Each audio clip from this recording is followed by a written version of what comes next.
সমস্ত ক্ষেত্রে তাদেরকে বঞ্চিত করে রাখার একটি সুনিয়োজিত ষড়যন্ত্র ছাড়া কিছুই নয়। এই বিষয়ের উপর আমি খুব লিস্ট আকারে দু চার কথা শেয়ার করব। সাথীও আজ স্বাধীনতার প্রায় ৭৮ বছর হয়ে গেল।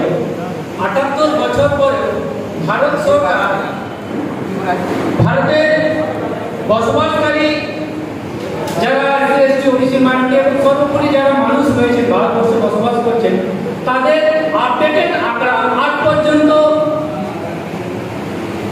পাবলিশই করলো না।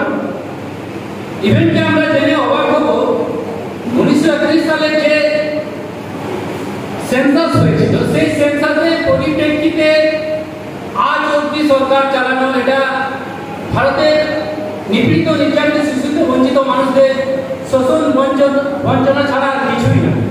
তো এরকম পরিস্থিতিতে আমরা যদি কেন্দ্র সরকারের কাছে জাতিভিত্তিক জনগণনা যাতে করা হয় এর জন্য যদি মান করি তাহলে আমার যেটা মনে হয়েছে সেটা সম্পূর্ণ মিলনেওয়ালা নেই।